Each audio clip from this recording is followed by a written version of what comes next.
Adelaide and the Crows, making it the first AFL match to have crowds this year. Adelaide Oval will have strict protocols in place, including allocated seats and limited entry points. Dr. Jamie Ranse is the Director at Mass Gathering Collaboration at Griffith University and joins us now. Dr. Ranse, Adelaide Oval welcoming these more than 2,000 spectators, and in New Zealand, of course, we've got full rugby crowds returning this weekend. Do you see crowds returning soon to Australian sporting and also cultural events? Yeah, that's a really good question. And when we think about events in general, such as large sporting events or cultural types of events, the key thing to consider is that each event is very different in terms of its characteristics and the characteristics of the particular layout of a venue, the mood and motivation of a particular crowd, the expected crowd size, and so on. Now, all of these different characteristics will contribute to the risk of transmission of an infectious disease at a particular event, such as COVID-19.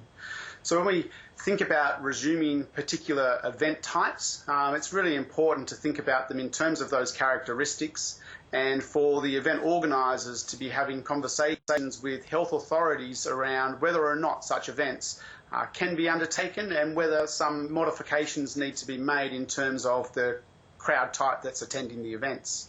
So if we can indeed generalise it all, how will a return to big stadium events be best achieved? I mean, family groups, for example, they wouldn't need to distance? That's right. So there's some thought out that, perhaps individuals versus family groups may be considered one particular unit.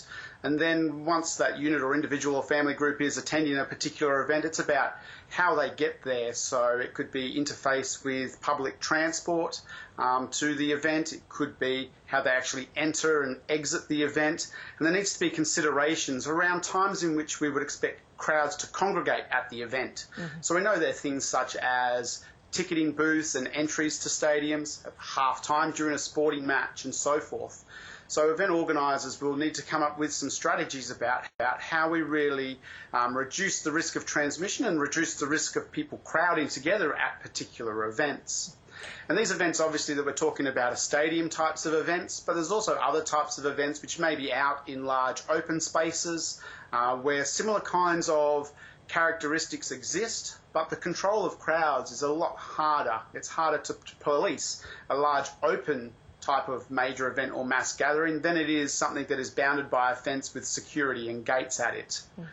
So set seating, of course, has an advantage over those open areas, as you said. What are some of the other factors that would put certain events in a better position than others?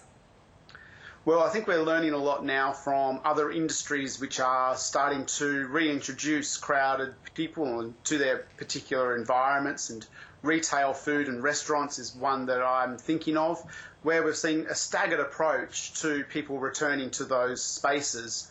The same might be true for major events as well, where we start to see a slow increase in the number of people attending and how we implement strategies such as physical distancing within those spaces.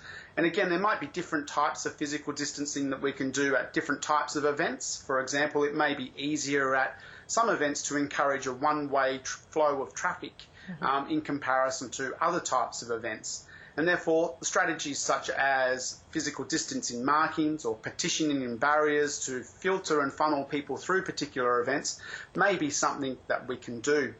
Other strategies might also include events which aren't normally ticketed and purchasing tickets for. We might want to actually encourage event organisers to ticket for those events and encourage people to come at particular times during the event, rather than everyone coming at the same time, which might be a peak period.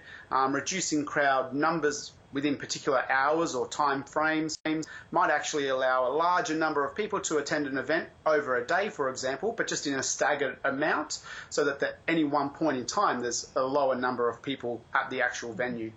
And the Black Lives Matter protests that we saw at the weekend, will they be informing any decisions about crowd safety in future? I think the key message here is that when we get large crowds of people together, there is definitely a risk of transmission of infectious diseases. And we're learning more and more about COVID, as in it being more contagious than other infectious diseases that we've researched in large mass gatherings before. So there definitely is a risk when large crowds come together. Now, the risk is weighed up against the fact of whether or not someone in that crowd has COVID or doesn't. So in terms of informing future events, if someone's in that event and has COVID and it spreads to a large number of people or any number of people within that event, we're definitely going to realise that large crowds do, in fact, result in large transmission rates.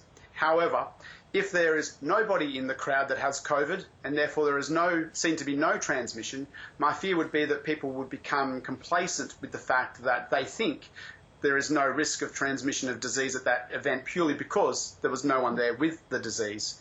So my takeaway message would be that any large gathering, regardless of what strategies are in place, there is still a risk of transmission of infectious diseases, and then individuals as well as the event organisers need to take social responsibility about how you manage personally and as an organisation those types of events.